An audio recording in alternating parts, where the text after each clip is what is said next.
안녕하세요. 자, 오늘은 로크의 인간지성론 두 번째 시간입니다. 지난 시간에 본유적 원리를 부정하는 로크의 얘기를 살펴봤는데요. 오늘은 그 뒷부분, 자, 본유관념을 통해서 지식을 얻을 수 없다면, 그럼 도대체 어디서 지식을 얻을 수 있겠느냐? 라는 부분입니다. 자, 바로 정답은 정해져 있죠. 정답은 바로 감각에 있다는 겁니다. 자, 그러면 차근차근 살펴보도록 하죠. 자, 로크의 이론을 일종의 백지 이론이라고도 부를 수 있습니다. 자, 마음이 이른바 백지라고 가정해보자. 어떤 사람은 뭐 빈서판 이렇게 부르기도 합니다. 자, 근데 뭐 영어로 썼으니까 이 사람은 화이트 페이퍼입니다, 그냥. 자, 마음이 이른바 백지라고 가정해보자. 이 백지에는 어떤 글자도 적혀 있지 않으며 어떤 관념도 없다. 그럼 어떻게 하여 이 백지에 어떤 글자나 관념이 있게 되는 것인가? 마음은 어디에서 이성과 지식의 모든 재료를 갖게 되는가? 이러한 질문에 대해 나는 한마디로 경험에서라고 대답한다. 자, 아주 유명한 구절입니다. 자, 태어날 때 마음은 백지 상태로 태어나는 겁니다. 무엇이든 쓰여질 수 있어요. 근데 그 쓰여지는 건 제 마음대로 쓸 수 없어요. 어디서 오느냐? 다 경험에서 온다는 겁니다. 경험에서 오지 않은 건 아무것도 없다는 겁니다.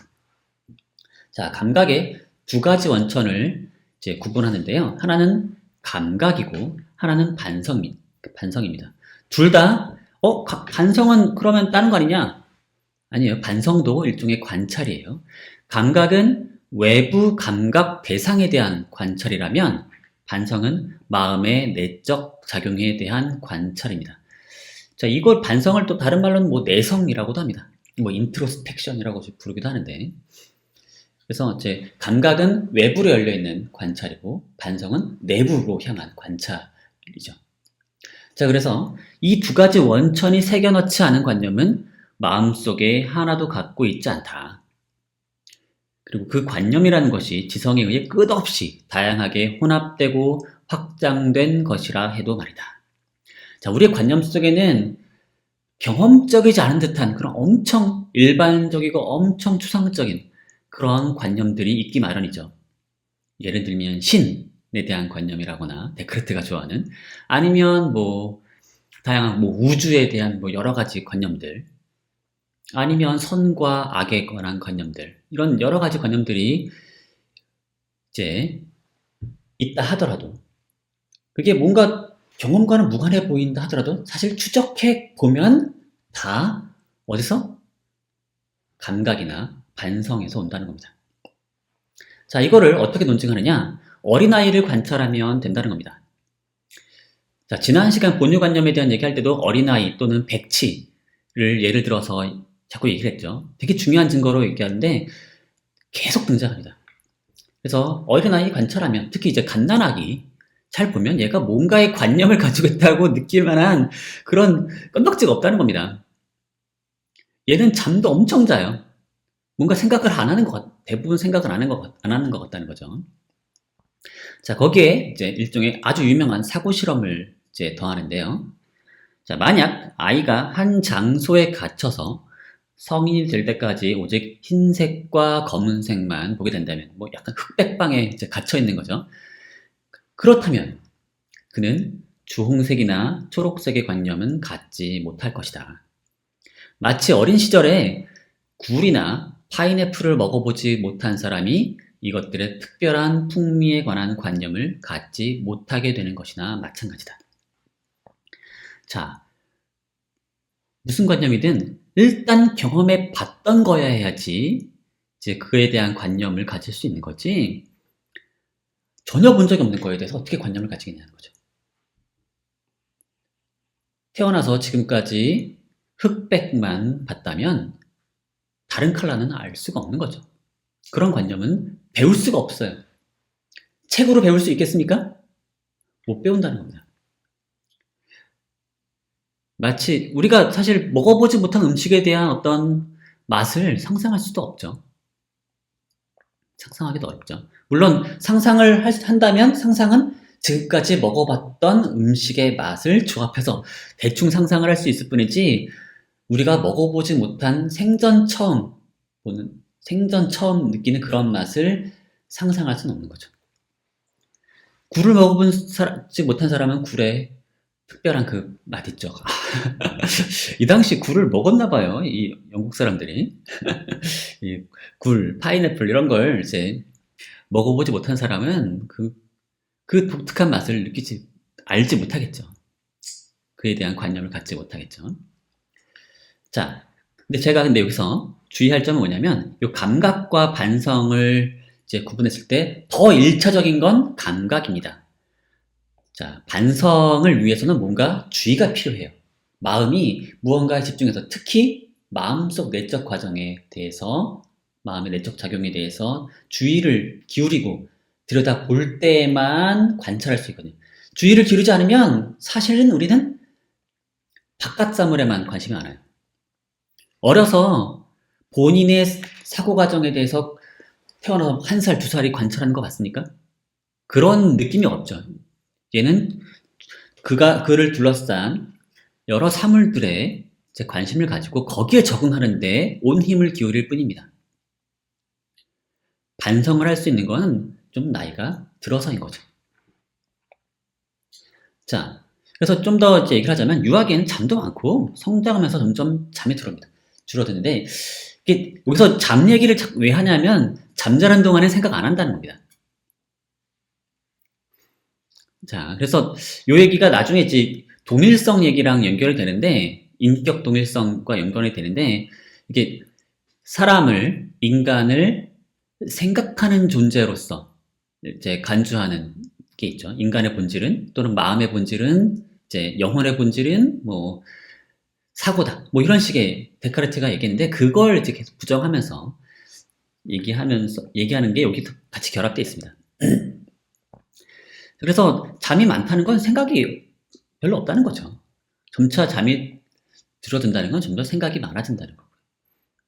그리고 처음엔 어려서는 자주 접하는 익숙한 대상들부터 관념을 획득해서 이제 익숙한 뭐 엄마 아빠부터 이제 배우고 먹는 것부터 배우고 맘마 배우고 지지 배우고 그렇죠? 중요한 것부터 배우는 거예요. 익숙하고 중요한 것들부터 배우고 엄마 아빠 이제 맘마 지지 배우고 그 다음에 점차 마음은 이거를 이렇게 획득한 관념들을 확대, 혼합, 추상화 그 다음에 반성 능력을 이제 실행할 수 있게 되는 거죠. 만약에 이런 관념들이 쌓이지 않으면 이걸 할 수가 없죠. 재료가 있어야지 확대도 하고 재료가 있어야지 혼합도 하고 추상화도 하고 반성도 할 수 있는 거지. 그게 없으면 이런 능력을 암만 우리가 그런 능력을 갖추고 있다 하더라도 실행할 수 없는 거죠. 자, 여기서도 지난 시간에 그 본유관념 얘기랑 연결되는 건데 마음이 어떤 특정한 어떤 능력이라고 어떤 이성을 능력으로 사고했을 때 사고함으로써 그 능력만 갖추면 당연히 얻어지는 그런 관념을 본유관념이라고 한다면 그런 식의 본유관념은 역시 재료가 필요하다는 겁니다. 그 재료는 어디서 와야 된다? 감각을 통해서 올 수밖에 없는 거죠. 일단 감각을 통해서 이제 관념을 획득하고 아주 가장 1차적인 초보적인 관념들을 획득하고 그러고 나서 이제 그 다음에 그걸 확대하고 혼합하고 이제 이리저리 이제 작업을 할 수가 있는 거죠. 그래서 시간이 흐르면 마음은 감각으로 얻은 관념들에 관한 자신의 작용들을 반성하게 되고 이에 따라 내가 반성관념으로 칭하는 일련의 새로운 관념들을 자신에게 비축해 두게 됩니다. 뭐 지각이라든가 그러니까 본인의 마음의 작용에 대한 관념이 이제 생기게 되는 거죠. 그래서 다시 한번 강조하지만 구름 위로 솟아올라 하늘 높은 데까지 닿는 모든 숭고한 생각은 바로 여기에서 감각과 반성에서 발생하고 이에 기반을 두고 있다는 겁니다. 마음이 방황하는 범위가 아무리 넓다 해도 그로 인해 마음이 고양되는 것 같은 사색이 아무리 멀리 미친다 해도 마음은 감관이나 반성이 여기서 감관은 이제 제 감각기관 말하는 센스, 감관이나 반성이 마음의 관조를 위해 제공한 관념들을 넘어서서는 조금도 활동하지 않는다는 겁니다. 자, 그래서 이제 관념을 이 사람은 이제 단순 관념과 복합 관념으로 구분합니다. 그래서 단순 관념은 수동적으로 획득해요. 우리가 마음대로 그걸 막을 수도 없고, 우리가 마음대로 새로 이렇게 지어낼 수도 없고, 없앨 수도 없어요. 단순 관념은 1차적으로 마음이 수동적으로, 강제적으로 받아들이는 겁니다. 그 외부가 마음에 강제적으로 집어넣어요. 그게 이제 단순 관념들이고, 이 단순 관념들은 다른 걸로 분해될 수가 없어요. 자, 이런 단순 관념이 있고, 그 다음에 복합 관념은 이 단순 관념으로 만들어내는 거죠. 누가 만들어내요? 마음이 능동적으로 구성하는 겁니다. 자, 여기서 보게 되면 능동적인 존재로서의 마음이 좀 느껴지죠. 자, 마음이라고 하는 게 홉스처럼 수동적이기만 하지 않아요. 기계적으로 작동하는 건 아니에요. 능동적으로 스스로 뭔가 지어낼 수 있습니다. 다만 그 능력엔 제한이 있는 거죠. 경험하지 못한 걸 마음대로 만들어낼 수는 없는 거예요. 우리는 이미 있는 것 재료를 가지고 이제 지어낼 뿐인 거죠. 그래서 단순관념은 일종의 사고의 원자와 같아요. 그래서 마음은 새로운 원자를 만들어낼 수 없고 이미 존재하는 원자를 임의로 파괴할 수도 없습니다.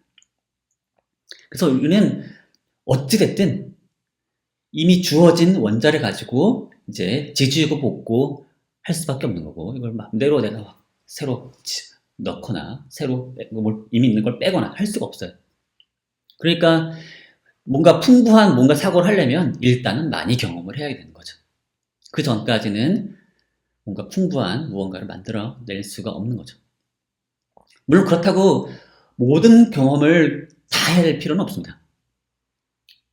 자, 그리고 또 재미난 거는 단순관념은 매는 이름이 별로 없어요.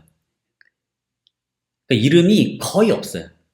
그래서 단순관념의 수는 이름의 수보다 훨씬 많습니다. 자, 이걸 뭘 보면 알냐면 색깔의 수를 생각해 보세요. 색깔 관념의 수는 색깔에 대해서 붙여진 이름들 있죠. 그것보다 훨씬 많죠. 우리는 기껏해야 빨강, 노랑, 초록, 뭐 빨주노초, 파란, 뭐 7개, 뭐 더하기 뭐 여러 개, 뭐 사람마다 아주 전문적인 이런 일을 하는 사람이라면 훨씬 더 많은 수의 개수를 말로 표현할 수 있지만 실은 그 전문가들도 뭐 만약에 뭐 50개의 색깔 이름을 이제 얘기하고 그걸 구분할 수 있다고 해보죠.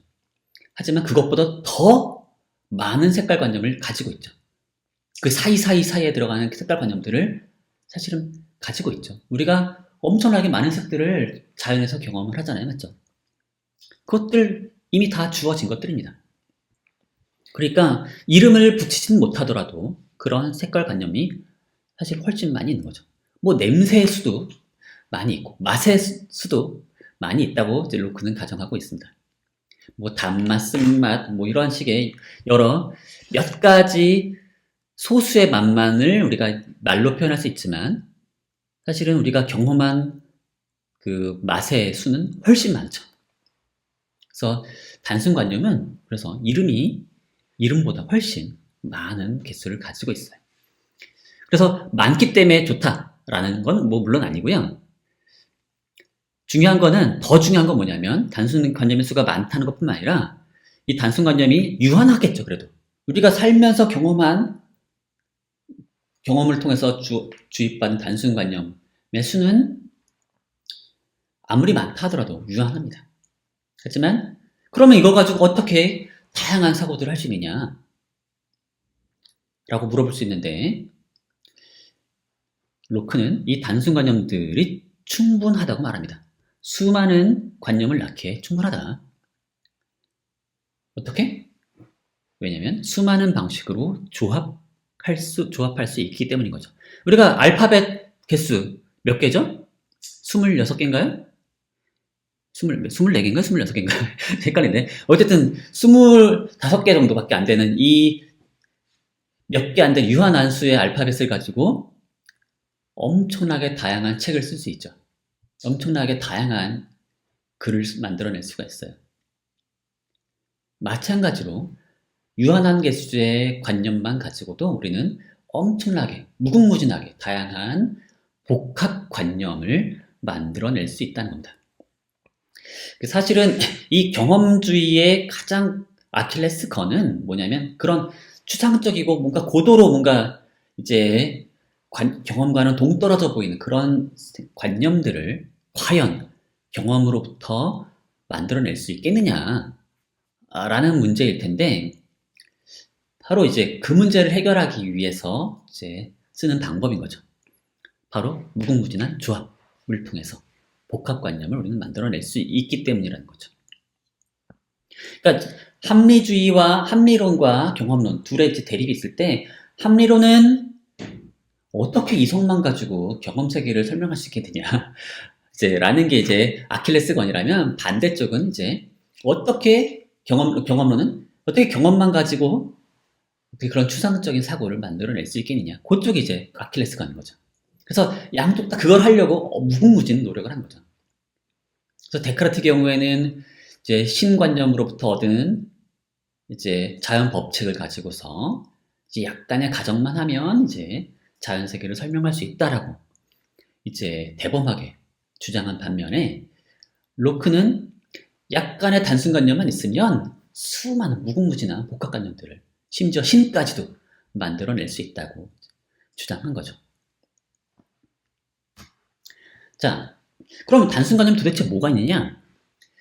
자, 세 가지로 구분할 수 있는데요. 감각으로부터 얻는 단순관념이 있고요.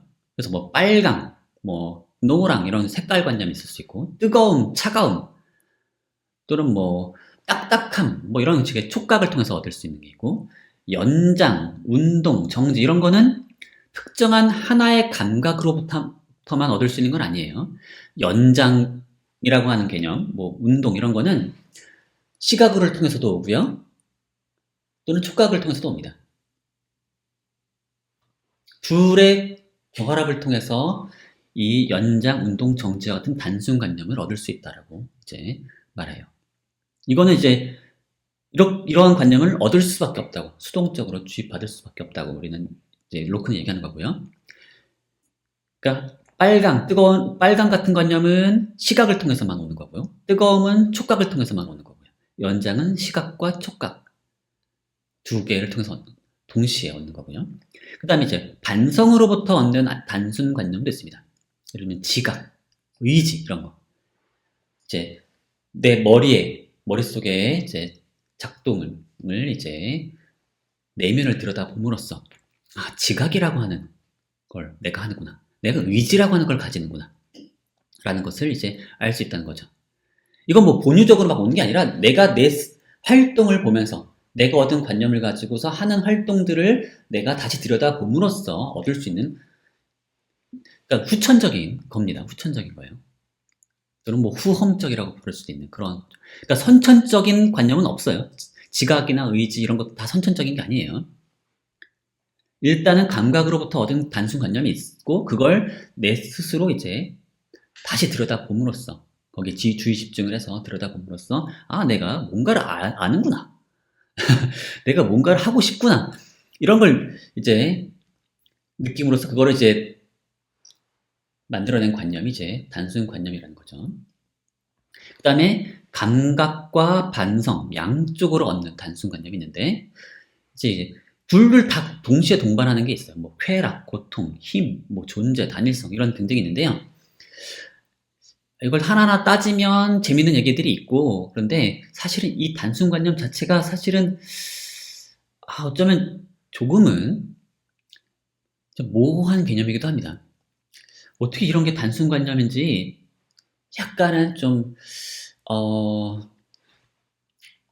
약간 뭔가 그 일관적이지 못하다는 느낌이 있기도 해요.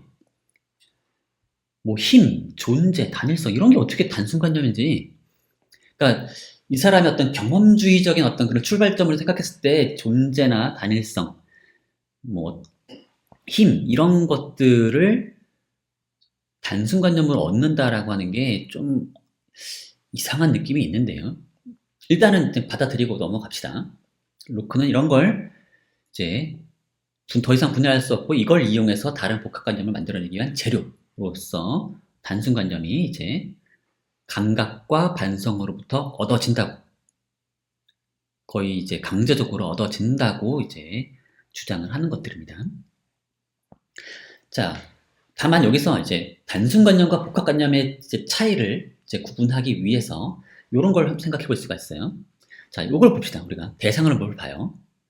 자, 이 사람이 요 이제 백합 대상을 보는데, 일단 1차적으로 들어오는 단순관념은 뭐냐? 백합이 아니에요. 1차적으로 들어오는 건 색깔.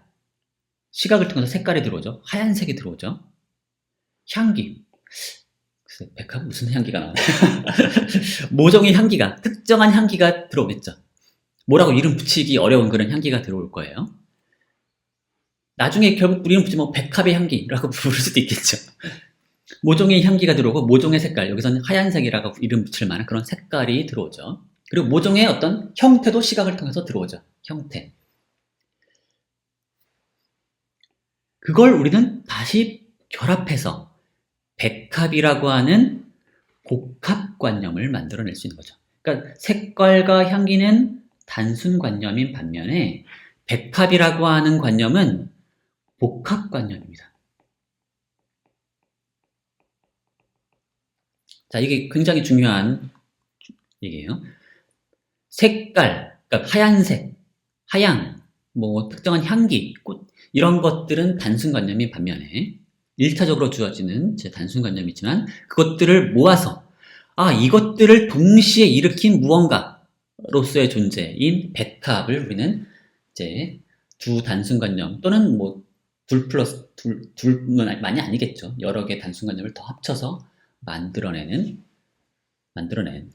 이제 복합관념인 백합이라고 하는 관념을 만들어낼 수 있다는 겁니다. 자, 이런 구도를 여러분들이 이해하시면 될 거예요.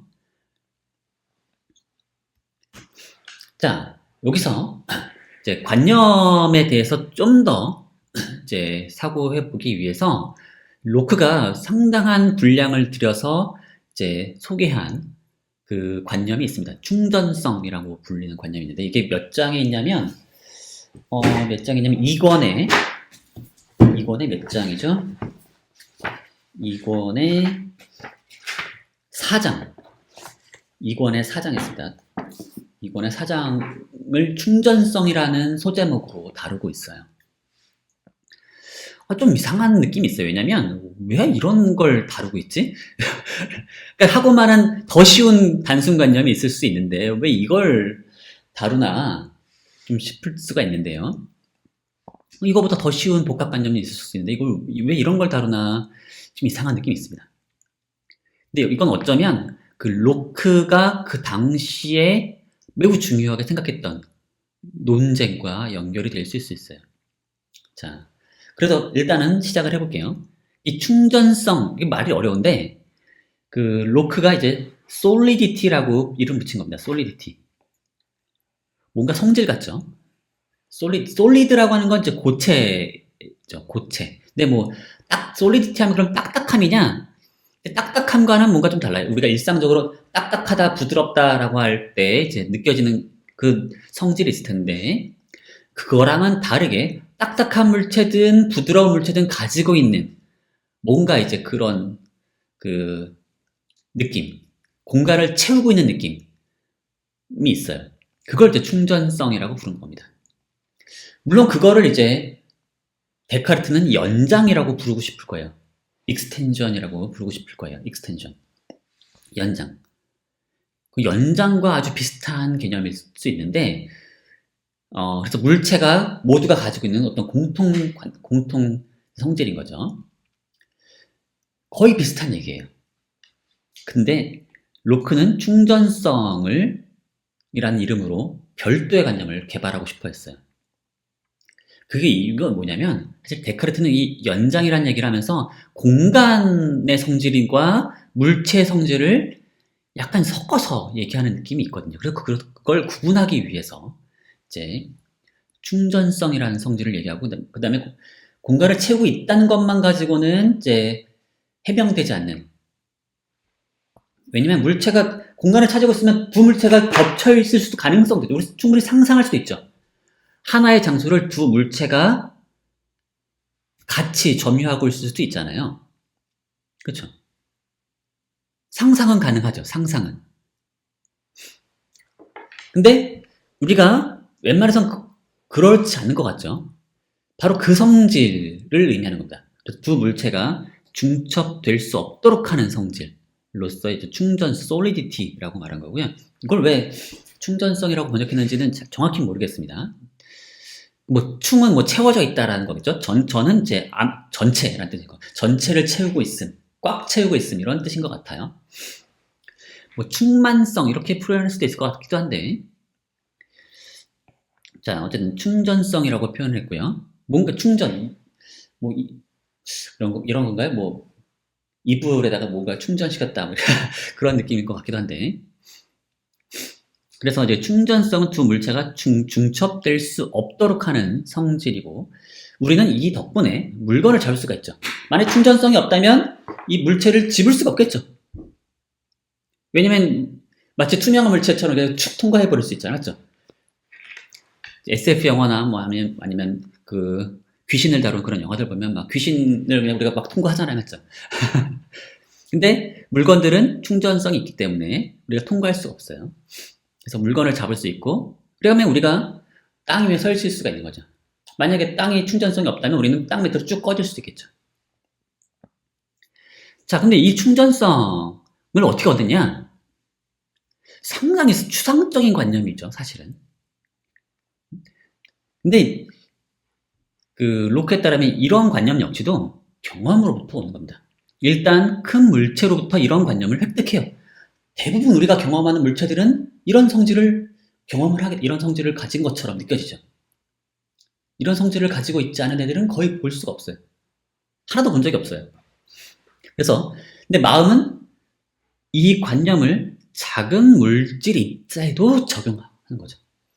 그 큰 물체를 구성하는 작은 물질 입자, 이제 밀입자라고 불릴 만한, 또는 원자라고 불릴 만한 그런 것까지도 적용하는 거죠. 사실은 이 로크가 그 밀입자 이론을 이제 상당 부분 수용하고 있었어요. 데카르트가 주장했던 밀입자 이론, 또는 보일이 주장했던 밀입자 이론. 공기가 무엇으로 이루어져 있어요? 자그마한 밀입자들로 이루어져 있는 거죠. 물론 보일의 이론과 데카르트 이론은 매우 다릅니다. 자, 그건 잠시 뒤에 설명드릴 텐데, 어쨌든 그런 밀입자에게까지도 이제 이 충전성을 적용하는 거예요.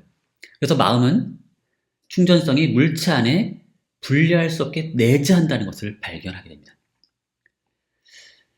자, 이거 거의 확실하게 얻을 수 있다는 것처럼 또 느껴지는데, 어쨌거나 이게 뭐 확실한 실제에 대한 관념이든 아니면 마음이 얻은 어떤 그런 관념이든, 어쨌든 그 관념 자체는 어디서 얻은 거예요?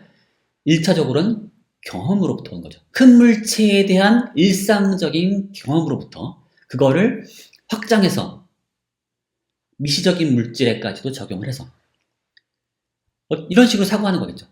이 물체를 구성하는 미시적인 입자들의 충전성이 없다면 그것으로 구성된 전체 물체도 충전성을 가질 수 없을 것이다 라는 식의 추론을 거쳐서 이제 미시적인 물질 입자가 그런 걸 가지고 있다는 식으로 이제 사고를 하는 걸 텐데, 어쨌거나 이 충전성이란 관념 자체는 큰 물체로부터 온 것을 이제 비유적으로 이제 작은 물체에 적용한 것으로 볼 수 있습니다. 자, 여기서 조심해야 될 게 충전성과 순수 공간을 구분해야 합니다. 충전성은 물체가 가지고 있는 성질이에요. 반면에 순수 공간은 물체 없이 사고하는 겁니다. 물체 없이. 그래서 물체는 다른 물체에 저항을 하죠. 다른 물체가 있으면 얘가 받쳐줄 수 있는 역할을 하죠. 하지만 순수 공간은 그런 식의 받쳐줄 수 있는 능력, 저항 능력이 없어요. 물체는 다른 물체와 충돌해서, 그러니까 충전성 때문에 닿게 되면 충돌이 일어나고 뒤로 밀려날 수 있죠. 그래서 운동을 할 수 있지만 공간은 운동을 할 수가 없어요. 자, 그래서 그러면 이런 순수 공간이라고 하는 건데 사실은 우리는 전혀 경험하지 못하는 애죠. 그 자체로는 우리가 경험하는 일상 대상은 물체들이에요. 외부 대상. 공간 그 자체는 매우 추상적인 관념이죠. 하지만 이 매우 추상적인 이 관념 역시 이제 그 단서는 어디서 온다? 경험에서 온다는 겁니다. 우리는 다른 물체들은 정제한 채 혼자서만 운동하는 물체 관념을 가질 수가 있어요. 그래서 이 공간을 일종의 그릇처럼 사고해서 그릇으로 사고해서 이 그릇 속에 물체가 자기 혼자 움직이는 거죠. 이 원자 하나, 입자 하나가 이렇게 움직인다고 해가지고 이렇게 움직인다고 해서 이 주변에 있는 무한 공간을에게 영향을 줄까요? 그렇지 않을 수 있는 거죠. 공간은 그대로 둔 채 다른 물체들은 정지하고 혼자서만 운동하는 물체 관념을 우리는 가질 수 있고, 그러면 얘가 오른쪽으로 이동하고 나면 이 자리가 원래 있던 자리가 비게 되죠. 얘가 이쪽으로 이동하게 되면 원래 있던 자리는 버린 거죠. 그래서 그 물체가 버린 장소를 생각해 보면 우리는 충전성 없는 순수 공간의 관념을 우리는 떠올릴 수 있게 되는 거죠. 그러니까 공간이라고 하는 자체는 그거는 그 자체로 뭔가 이렇게 우리가 획득하기 어려운 매우 추상적인 관념처럼 보이지만 그것 역시도 물체들의 운동 속에서 사고 얻을 수 있는 거죠. 물체들의 운동에 대한 경험을 통해서 물체가 이동하고 나면 걔가 이동하고 빈자리가 있겠죠. 그럼 거기가 이제 순수 공간이 아니겠느냐. 그래서 그걸 확장하면 이제 이 모든 공간이 이제 그런 순수 공간으로서 사고하고 이 순수한 공간 속에서 물체들이 이리저리 움직이는 것처럼 생각할 수 있게 되는 거죠. 자, 이에 따르면 충전성 관념과 순수 공간 관념의 원천은 모두 경험에 있다는 거죠. 그러니까 로크가 이런 식의 얘기를 이제 강조하는 것, 사실은 뭐 공간 관념뿐만 아니라 뭐 지속, 무한 이런 식의 관념들까지도 다 경험으로부터 얻을 수 있다라고 주장합니다. 이제 홉스랑 또 다르죠. 홉스는 우리가 경험한 것은 유한한 것들이기 때문에 우리는 무한한 것에 대한 관념을 가질 수 없다라고 주장한 반면에 로크는 훨씬 더 좀 온건한 편이에요. 그래서 홉스가 막 남들 생각하는 것들 그건 다 너희들의 착각이다라고 막 없애려고 한 반면 영혼이라든가 영혼이라거나 아니면 비물질적인 실체로서의 영혼 아니면 무한한 실체 뭐 이런 것들은 다 이제 우리가 경험으로부터 얻을 수 없는 것이니까 그건 원래 없는 거다. 아니면 없거나 아니면 있어도 우리가 사고할 수 없는 대상이 되는 거죠. 그런 식으로 홉스가 그런 식으로 사고한다면 로크는 그건 좀 너무하고 우리가 이미 그런 관념 가지고 있는데 그걸 설명을 해야지 그걸 없다고 하면 어떡하냐라는 거죠. 그래서 이미 사고하는 것들을 이제 경험에 기초해서 다 이제 얘기할 수 있다고 하는 거죠. 무한 같은 것들은 이제 우리가 끊임없이 그거를 이제 지속적으로 계속 생각해 보는 거죠. 계속 꼬리에 꼬리를 물듯이 그것을 뭔가 작용을 계속하는 상황을 상상해 보면 된다는 거죠. 그것이 무슨 상황이든 우리가 경험한 무언가가 이제 계속 지속되는 그런 꼬리에 꼬리를 물고 계속 지속되는 상황을 상상해 보라는 겁니다. 그럼 이제 무한 개념이 나오는 거죠. 물론 그 무한 개념은 데카르트가 말하는 것처럼 뭐 명료한 개념도 아니고 명료한 개념은 아니지만 충분히 우리가 상상할 수 있는 개념이라는 겁니다. 그러니까 불가해한 것도 아니고 명료한 것도 아니고 그 중간에 어딘가에 이제 그 관념이 있는 거죠. 뭐 그런 식으로 어쨌든 이제 로크는 그런 식의 모든 추상적이고 엄청 고상한 그런 관념들까지도 경험으로부터 얻을 수 있다고 주장을 하는 건가요. 자, 그러면 이 순수 공간의 관념을 우리가 가진다 그러면 가지기만 하면 순수 공간이 있는 건가요? 순수 공간이라고 하는 건 일종의 진공이겠죠. 자, 이건 별개의 문제입니다. 우리가 순수 공간의 관념을 가지는 것과 순수 공간에 정말로 존재하는 것, 이건 별개의 문제예요. 이걸 두 개를 혼동하면 안 돼요. 순수 공간의 관념은 우리가 이제 물체의 운동과 관련된 여러 가지 이제 현상을 통해서 그런 관념을 가질 수 있는 거죠. 그러면 관념이 있는 겁니다. 물체가 지나고 버리고 난 장소로서의 순수 관념의 그 관념은 우리가 가지는 거고, 문제는 그 관념과 실제가 일치하느냐의 문제일 텐데, 사실은 이 문제에 대해서 로크는 어느 정도 존재하는 걸 믿을 만하다라고 생각을 한 것 같아요. 그래서 이는 실험에 의해 어느 정도 지지되는 의견이라고 생각을 한 것 같습니다. 그리고 그래서 이런 얘기를 여기서 왜 이렇게 길게 했냐면, 사실은 이 진공 문제가 상당히 중요한 논란거리였어요, 당시에. 당시 자연과학에서 이제 진공의 존재 여부가 이제 그 자체가 매우 중요한 논쟁거리였는데, 실제로 그 보일이 뭘 만들었냐면, 그 진공 펌프, 그 피스톤을 계속 왔다 갔다 움직여서 이 공간 속의 공기를 계속 빼내는 겁니다. 공기를 계속 빼내면 빼낼수록 그 안에 뭐 풍선 같은 걸 넣으면 풍선이 팽창하는 그런 형태를 보면서 이제 압력과 부피의 반비례 관계를 얻었다고 했죠. 그게 보일의 법칙이잖아요. 자, 그게 이제 공기 펌프 실험이라면 그와 비슷한 시기, 그거보다 좀 전 시기에 이런 실험도 있었죠. 이건 토리첼리의 실험인데요. 유리관 속에 수은을 이렇게 가득 채워서 이제 밑에 바닥을 마개로 막아요. 손으로 막아도 되고요. 막은 다음에 이제 그 그릇에 수은을 담은 대야 속에 집어넣어요. 그 다음에 이제 이 손을 빼요. 그러면 어떻게 될까요? 뿅 하고 내려갑니다. 원래 여기 맨 위에까지 가득 채워져 있었지만 여기 쭉 내려가죠. 그래서 수위가 올라가죠. 원래는 이랬던 게 이렇게 올라가는 겁니다. 그리고 여기는 빠져나가고 내려가고. 그럼 여긴 뭘까요? 여긴 뭐가 되는 걸까요? 이게 진공이라는 거죠, 이게. 원래 유리관과 수은이 딱 밀착해서 거기 아무것도 없었죠. 근데 수은을 아래 마개를 딱 떼는 순간 이게 쑥 내려갔죠. 그럼 여기는 진공이 채우고 있다는 겁니다, 진공이. 이게 순수 공간이라는 거죠. 그래서 이러저러한 실험을 통해서 진공이 존재한다는 것은 실제와 일치할 것 같은 그런 믿음을 우리가 가질만 하다는 거죠. 물론 이건 일종의 의견이에요. 논증을 통해서 확실하게 이제 증명할 수는 없어요. 하지만 그런 의견을 우리는 가질 수 있고, 그런 의견을 뒷받침하는 실험이 중요한 가치를 가진다라고 로크는 생각을 했던 거죠.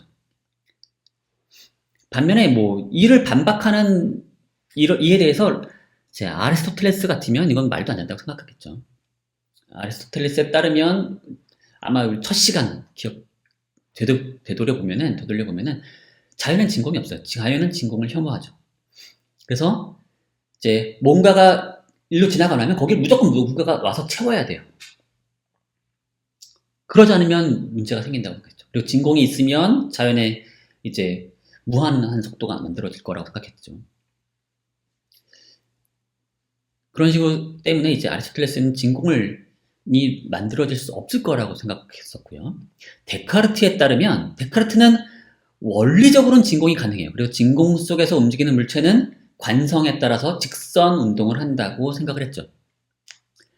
근데 데카르트가 만들어낸 그 우주론은 어땠죠? 소용돌이 이론이었죠. 소용돌이 이론. 태양계나 이런 것들이 다 일종의 소용돌이에 의해서 만들어진다고 생각했어요. 왜 하필 소용돌이가 만들어져야 할까요?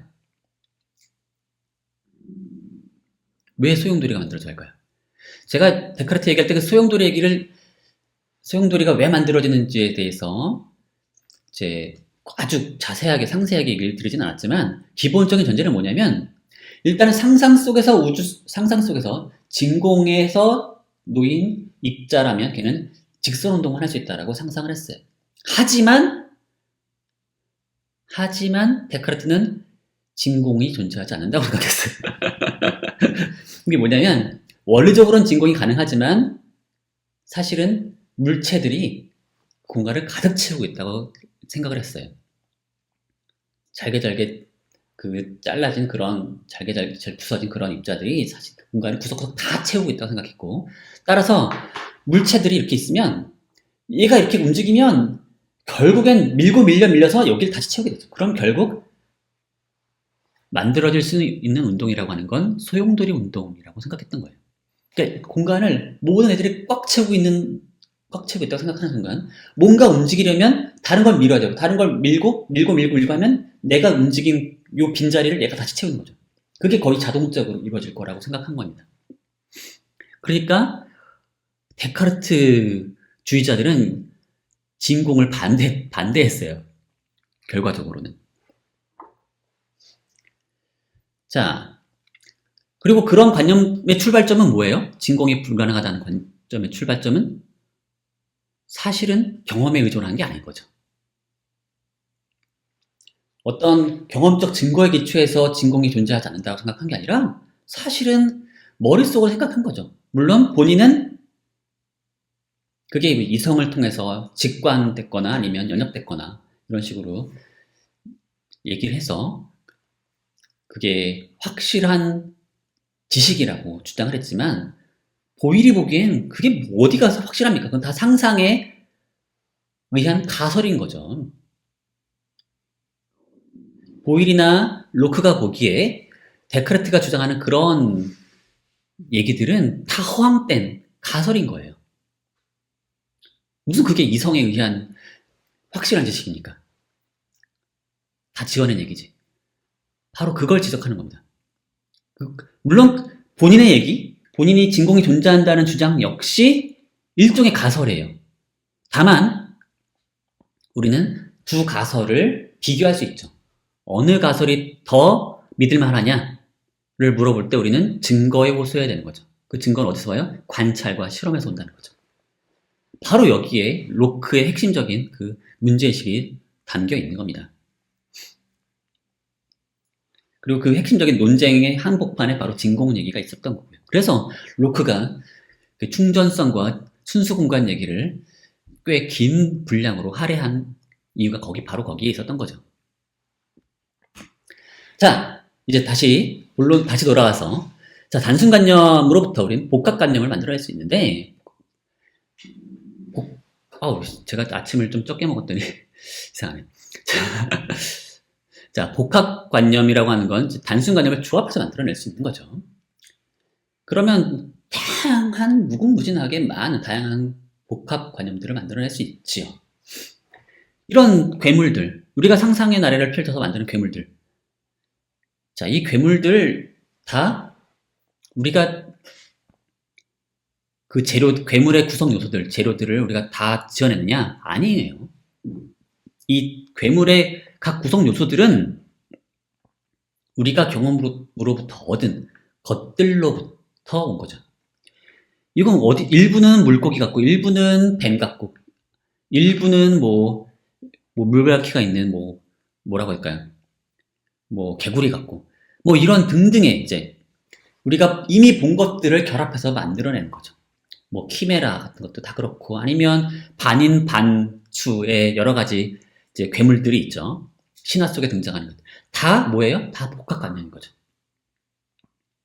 그리고 그것들은 우리가 이 지성의 마음이 사실은 여러 가지 이유에서 이제 심심하니까 만들어낼 수 있는 그런 것들입니다. 일단 재료가 주어지면 마음은 그 재료를 지지고 볶고 수많은 요리를 해낼 수가 있는 거죠. 물론 그 중에 일부는 실제 세계와 전혀 부합하지 않는 걸 수 있죠. 여기 괴물 같은 이런 애는 이제 공상적인 애죠. 얘는 공상적인 관념이에요. 우리가 단순관념을 가지고서 단순관념 자체는 출처가 있죠. 하지만 단순관념들을 우리가 이상하게 조합하면 그거는 전혀 이제 그 실제와 무관한 그런 애를 만들어낼 수 있는데 그게 바로 이제 공상적인 복합관념이고요. 또는 우리는 신과 같은 복합관념도 만들어낼 수 있습니다. 이건 뭐 우리가 생각할 수 있는 여러 가지 완벽한 이제 관념들을 이제 모으면 이제 신이라고 하는 관념을 만들어낼 수가 있다고 로크는 주장하는 거고요. 로크가 보기에 신관념은 공상적인 관념일까요? 실제적인 관념일까요? 로크는 이건 실제적인 관념이라고 생각했습니다. 신은 존재한다고 생각했고 이거는 우리가 단순관념을 조합해서 만들어낸 복합관념이지만 이건 일종의 상상의 산물이죠. 그렇지만 얘는 실제 대상과 일치한다고 생각했어요. 그런 신이 정말로 그렇게 단순관념을 조합해서 만들어낸 복합관념과 일치하는 대상이 외부에 존재하는 거죠. 물론 뭐 현대인들 중에는 동의하지 않을 사람이 많이 있겠지만 자 이렇게 복합관념을 무궁무진하게 만들어낼 수 있다. 바로 마음이 그걸 만들어낼 수 있는 거고 그거는 단순관념이라고 하는 그 재료들만으로 충분히 만들어낼 수 있다는 겁니다. 자, 근데 복합관념에는 뭐 여러 가지가 있지만 그 중에 두 가지만 이제 보여드리자면 양태와 실체라고 하는 관념을 구분할 수 있습니다. 양태는 그러니까 실체는 이제 그 자체로 독립적으로 존재할 수 있는 그런 애고요. 양태는 그 실체의 의존물로서 간주되는 관념입니다. 자, 실체는 왜 필요하냐면 우리가 감각을 통해서 관념들을 얻으면 뭐 빨갛다느니 동그랗다느니 여기 지금 이걸 보세요. 빨갛고 동그랗고 만지면 뭐 매끈하고 입으로 이렇게 앙 물면 그 촉감이 어떻고 그때 맛은 어떻고 달달하고 뭐 어떨 때 뭐 푸석푸석한 느낌이 또 있고 뭐 등등의 이제 여러 가지 감각들을 얘가 일으키죠. 이 여러 감각들을 일으키는 애가 있었겠죠. 얘는 항상 그런 관념들을 항상 동시적으로, 다발적으로 이렇게, 동시적으로 이렇게. 동그란 모양의 빨간색과 뭐 약간의 노란기도 좀 있으면서 그런 애가 이제 먹으면 맛있고 하는 그런, 뭐 싫어하는 사람도 있겠지만, 그런 이제 여러 관념들을 함께 제공하는 그런 감각관념의 원천으로서 무언가가 있어야겠죠. 그 원인이 되는 그런 뭔가 그 물체가 있을 것 같단 말이죠. 그걸로써 감각관념의 원천으로서 상정된 관념이 바로 이제 실체관념입니다. 그리고 그런 실체가 일단은 존재한다고 사실은 믿었어요. 반면에 이제 실체 그 자체 아니라 실체 의존물로서 간주되는 관념이 있습니다.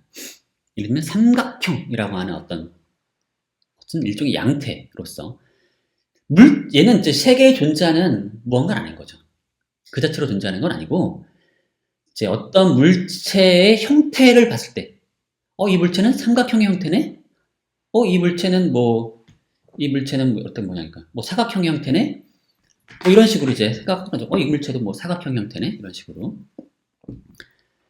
형태. 그러니까 사각형, 삼각형 하는 거는 실체 그 자체가 아니라 실체의 형태인 거죠. 이제 그런 걸 이제 양태라고 부릅니다. 양태. 양태니 실체니 하는 말들 다 데카르트, 뭐 또 누구죠? 뭐 스피노자 다 이런 개념들을 썼었죠. 실체관념, 양태관념.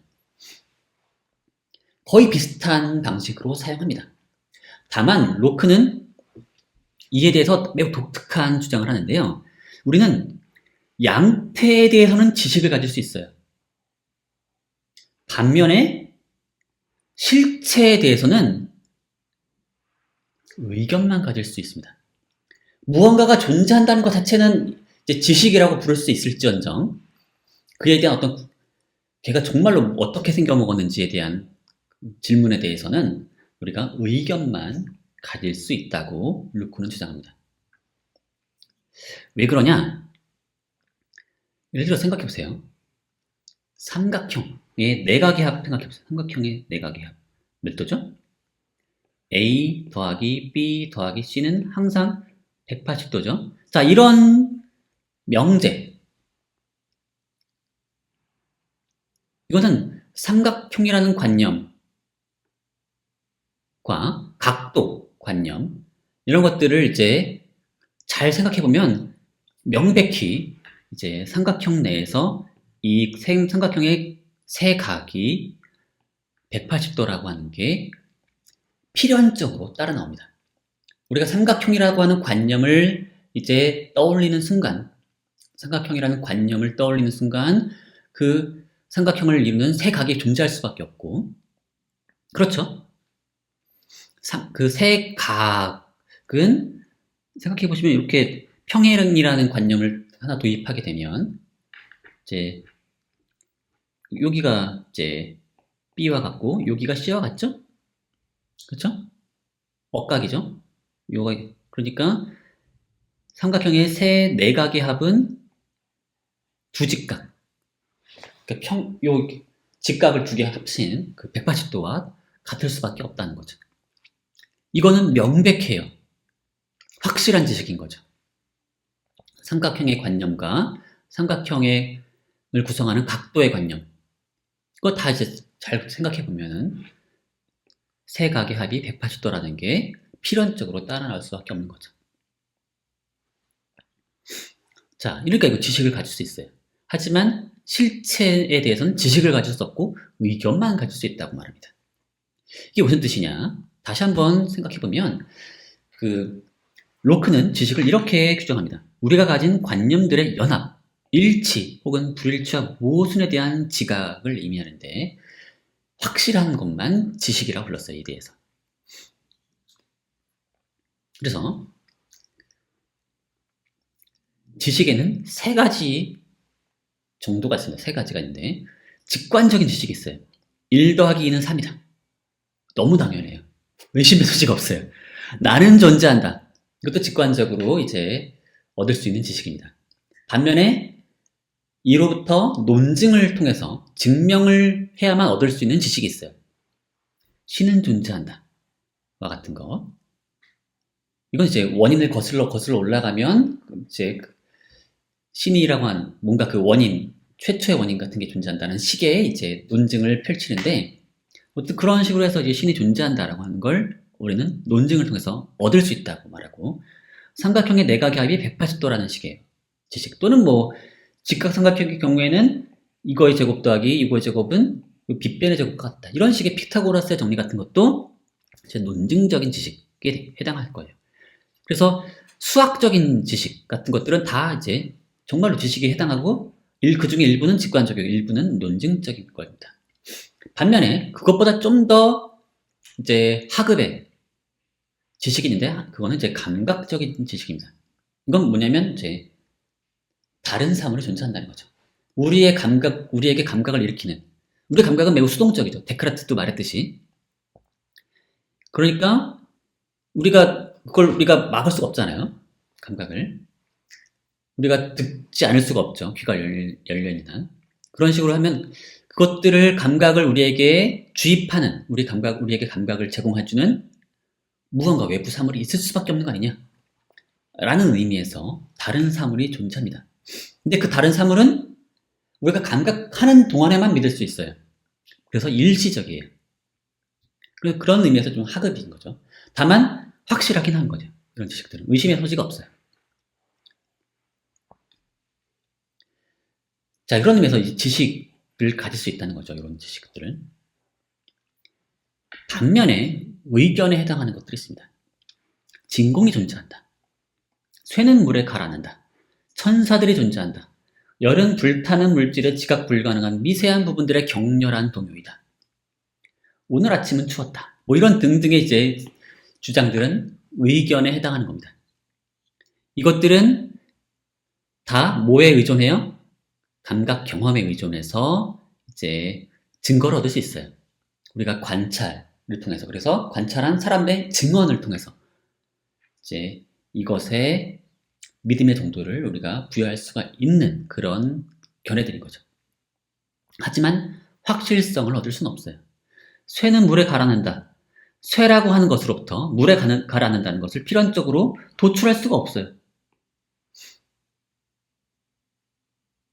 쇠라고 하는 것, 물에 가라앉는다는 특성, 이 둘 사이에 필연적인 연관이 없는 거죠. 천사들이 존재한다. 이건 논증이 안 된다는 겁니다. 신은 존재한다는 논증이 되는데 천사들이 존재한다는 논증이 안 돼요. 다만 증언에 의존하는 거죠. 사람들의 증언. 물론 증언의 확실성을 따져봐야겠죠. 그러니까 의견에 불과한 거죠. 그래서 의견 중에는 믿을 만한 정도가 높은 게 있고 아닌 게 있어요. 열은 불타는 물질의 지각 불가능한 미세한 부분들의 격렬한 동요이다. 아마 로크는 이런 주장을 상당 부분 믿은 것 같아요. 심지어 예를 들면 로크는 이런 것도 믿었어요. 보일이 주장했던 것처럼 공기 입자들은 일종의 스프링과 같다라는 식의 생각도 믿었어요. 그래서 마치 둘이 충돌하면 탄성 충돌하는 거죠. 탕 충돌하는 거죠. 스프링처럼. 공기들이 그런 스프링을 가졌기 때문에 압력을 가하면 부피가 줄어들 수도 있고. 그래서 압력을 우리가 이런 거 있죠. 주사기 같은 거 있으면 주사기가 있으면 주사기 앞을 끝을 막아요. 그 다음에 주사기를 피스톤을 쭉 밀어요. 그러면 미는 데 힘들죠. 그러다가 푹 놓으면 튕겨져 나갑니다. 공기가 마치 스프링과 같아요. 그럼 그거는 공기를 구성하는 입자들 역시 스프링과 같다라는 식의 이제 주장을 하는데요. 근데 그것 다 사실은 다 의견이에요. 보일도 그렇고 로크도 그렇고 자신의 주장에 대해서 그렇게 확실하다라고 막 이제 틀릴 가능성이 전혀 없다 이런 식의 얘기를 안 한다. 네, 나도 의견을 제시할 뿐이다. 다만 증거에 기초해서 실험적 증거에 기초해서 의견을 제시하는 거다라고 말하는 거죠.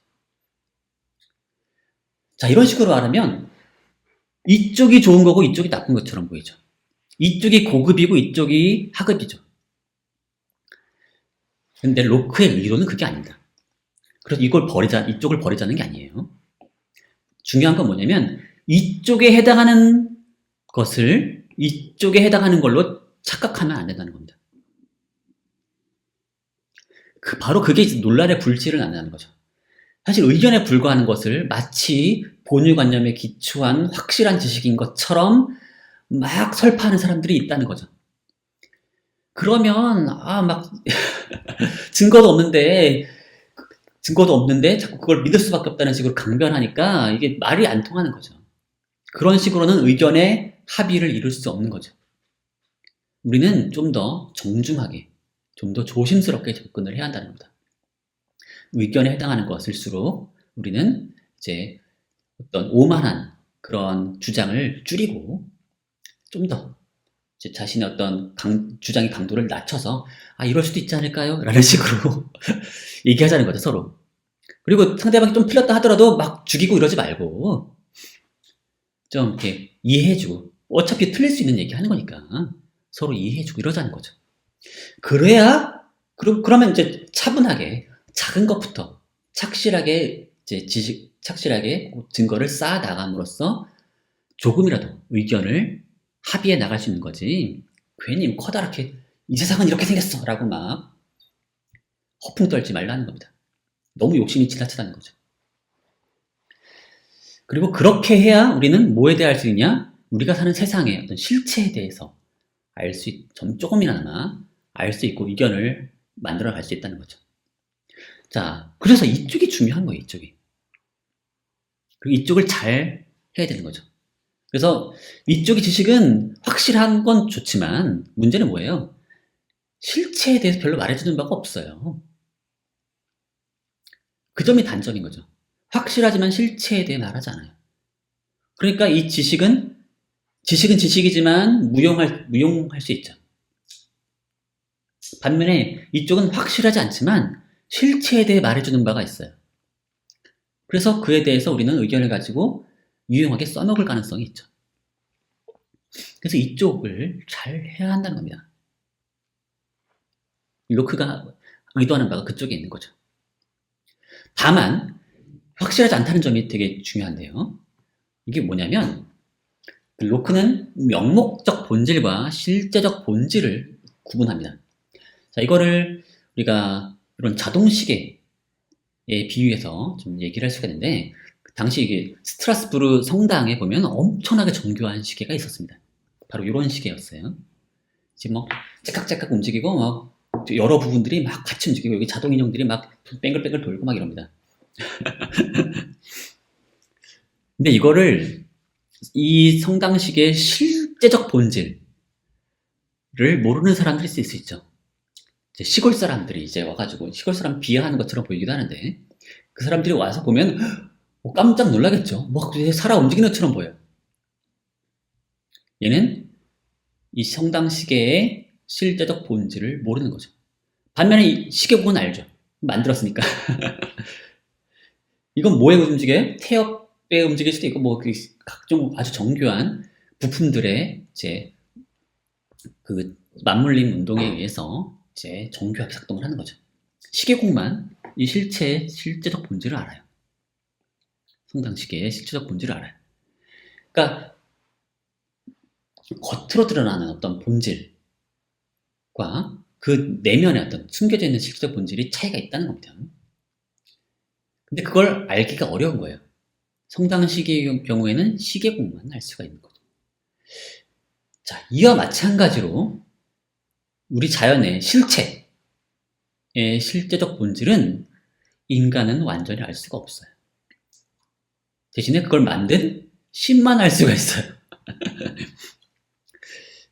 자, 이게 로크와 데카르트 사이의 미묘한 차이인 거죠.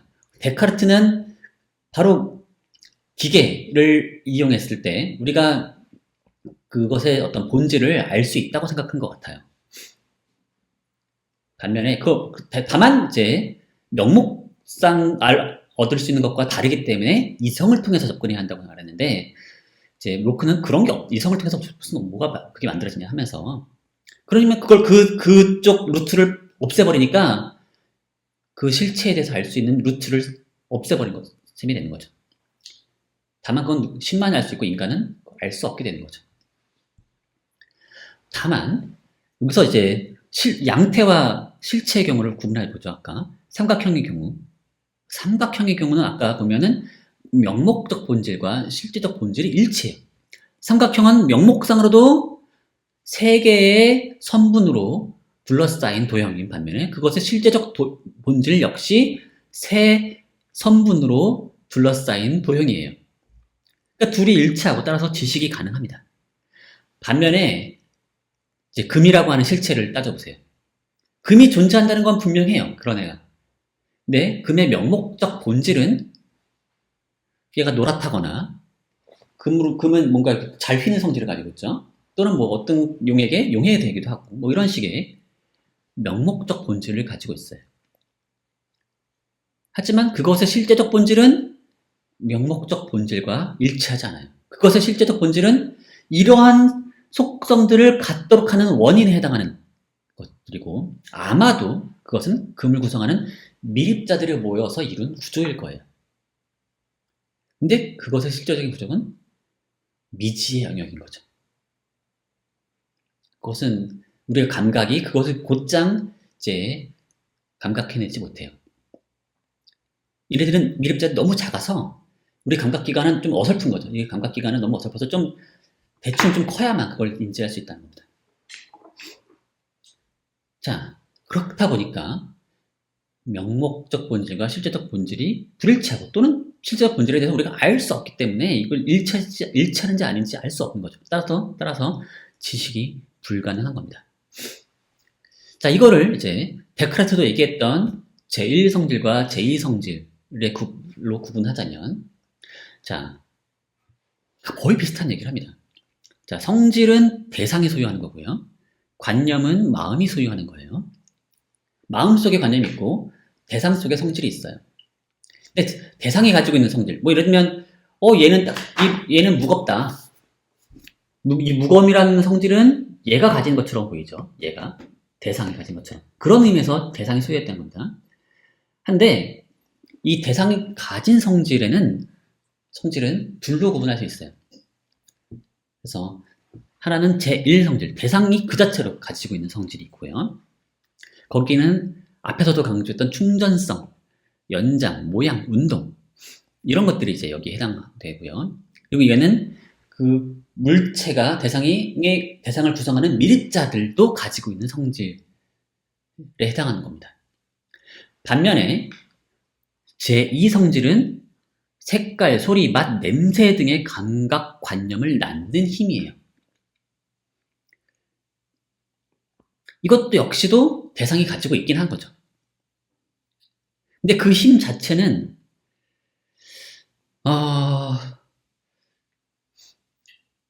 자, 생각해보시면 이렇게 생각할 수 있어요. 그래서 제1성질은 대상 그 자체의 어떤 본질에 해당하는 거라고 볼 수 있고, 제2성질은 감각관념을 낳는 힘으로써 대상이 가진 거죠. 그러면 로크는 정확히 이렇게 말합니다. 제1성질의 관념은, 제1성질에 대해서 우리가, 마음이 가진 관념은 실제 제1성질과 유사할 수 있어요. 하지만 제2성질의 관념은 뭐예요? 요거죠.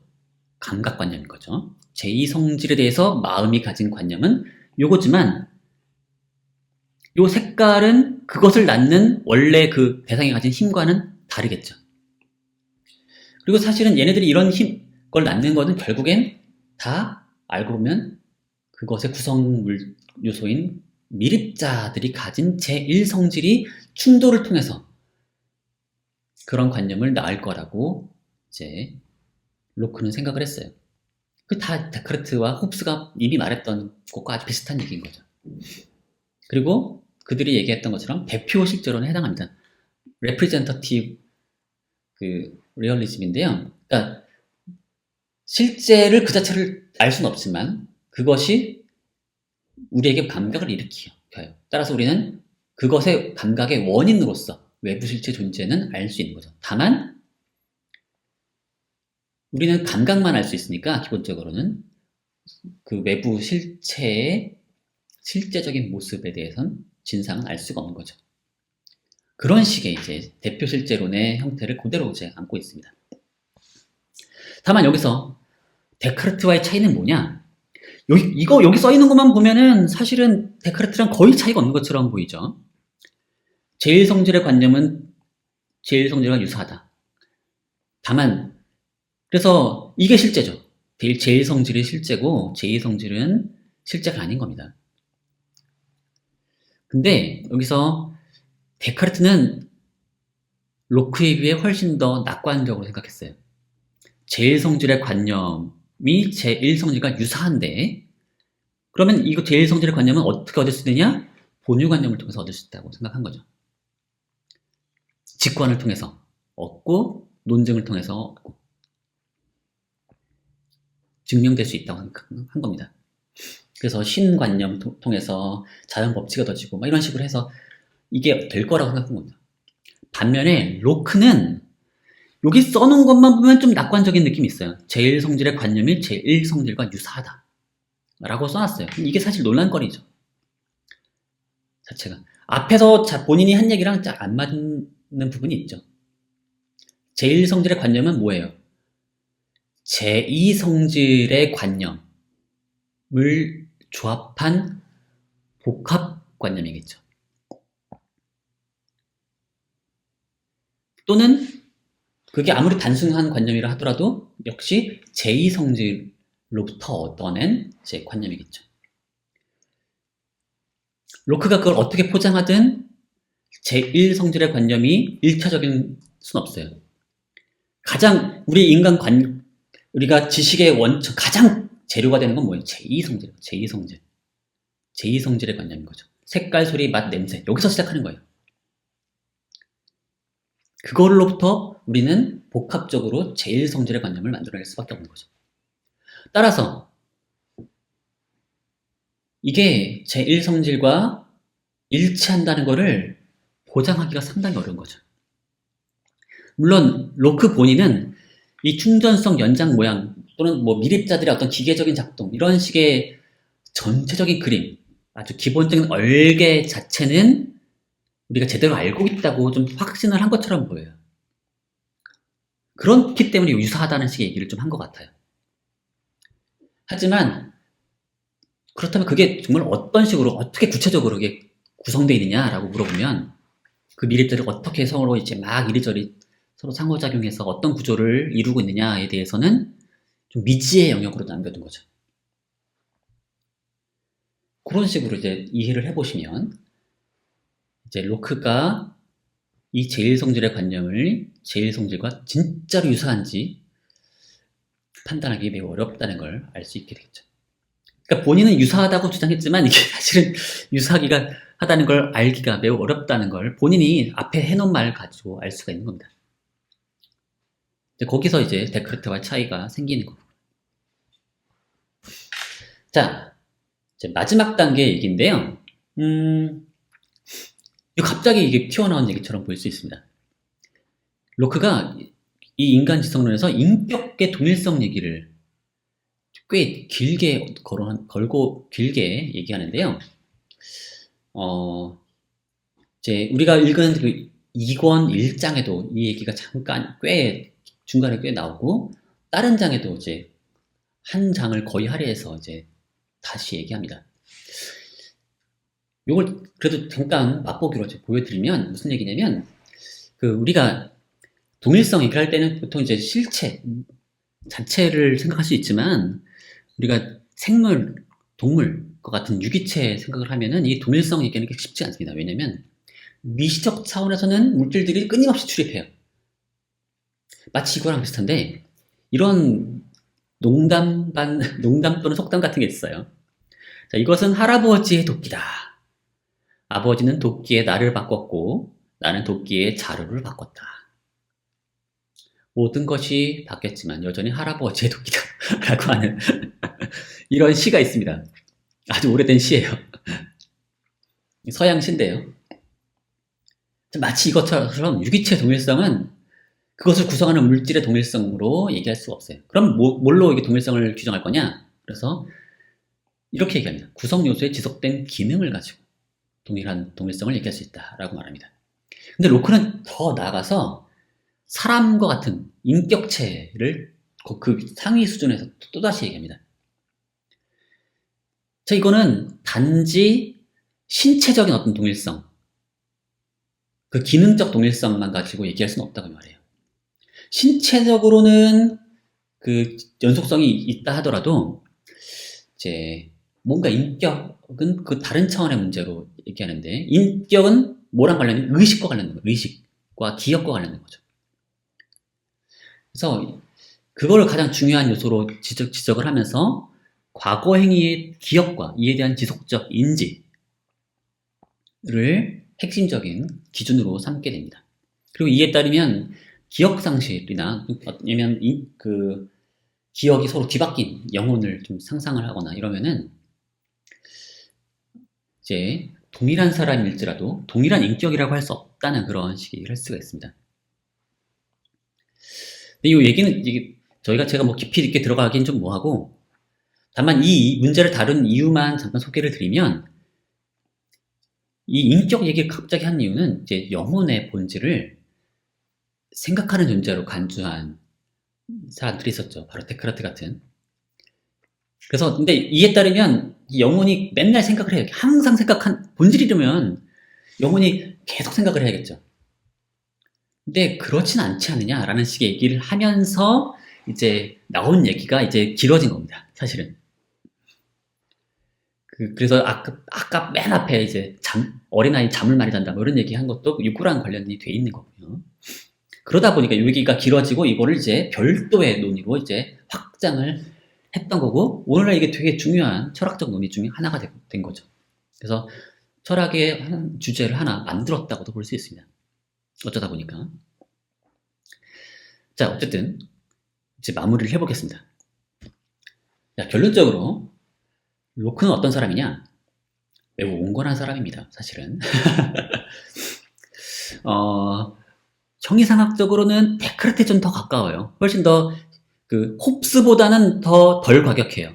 홉스가 유물론자라면 이제 로크는 오히려 영혼의 독자성을 좀 인정한 능동적인 영혼 또는 뭐 비물질적인 영혼 같은 것을 인정하는 듯한 구절들이 많이 있어요. 물론 본인은 그 얘기를 최대한 삼가려고 합니다. 그래서 영혼 자체, 마음과 물질 사이 관계 그런 형이상학적인 문제에 대해서는 이제 웬만하면 논의를 회피하려고 하지만 이 사람의 얘기를 읽다 보면은 마음이라고 하는 어떤 독자적인 실체가 있는 것처럼 느껴지기도 하고 게다가 또 신에 대해서도 훨씬 더 신실한 느낌이 있어요. 그래서 형이상학적으로는 홉스보다는 데카르트에 가깝지만 방법론적으로는 경험을 중시했다는 점에서 이제 홉스에 가깝다는 거죠. 본연관념을 무시하고 모든 것은 경험으로부터 왔다는 거죠. 그리고 그것으로부터 우리가 이제 마음이 그걸 재구성했다는 겁니다. 모든 관념들을. 그런 의미에서 이제 데카르트와 홉스의 절충이라고 볼 수가 있고요. 그리고 로크에게서 매우 중요한 것 중 하나는 뭐냐면 확실성의 영역을 줄이고 대신 개연성의 영역을 확장한 거죠. 그럼으로써 우리가 오류를 범하기 쉽다라고 하는 점을 매우 강조하던 거죠. 물론 우리가 여전히 보기에는 우리 현대인들이 보기에는 여전히 확실해 보이지 않는 것들을 확실하다고 주장하는 것들이 많이 있어요.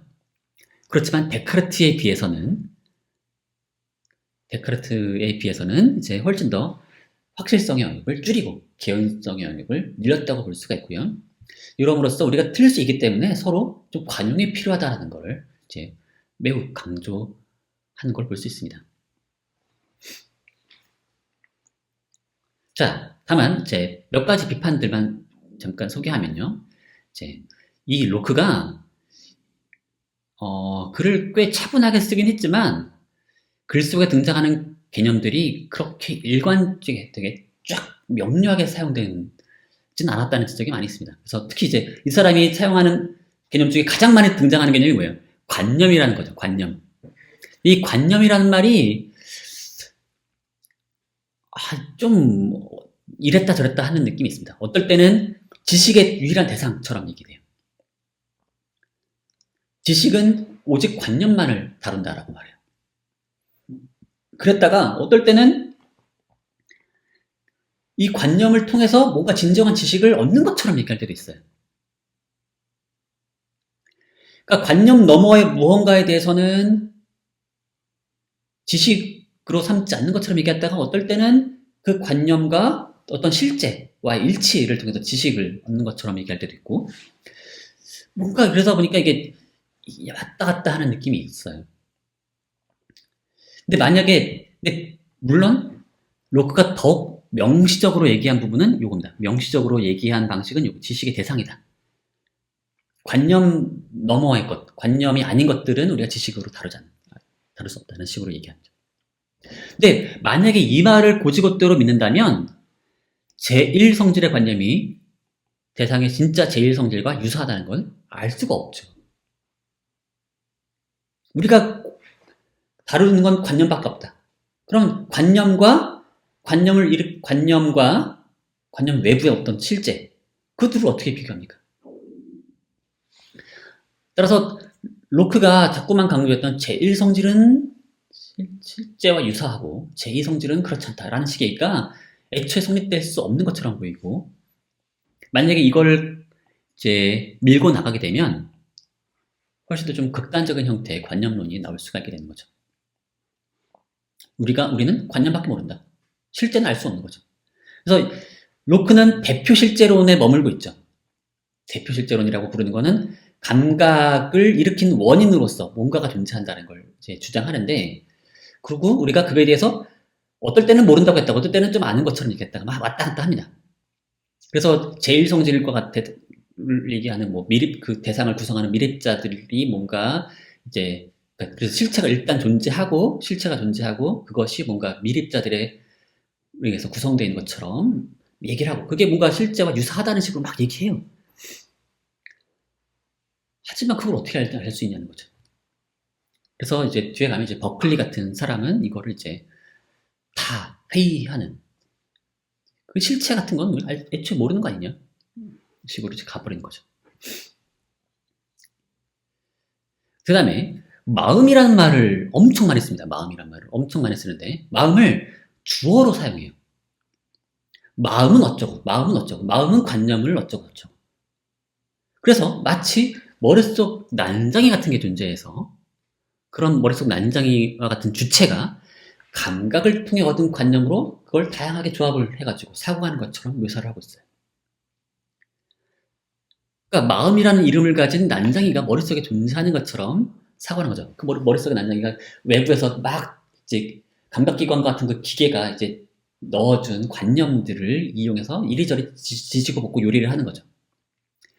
그러나 그 마음이라는 난장이가 만약에 존재한다면 그 난장의 머릿속은 어떻게 되는 거죠?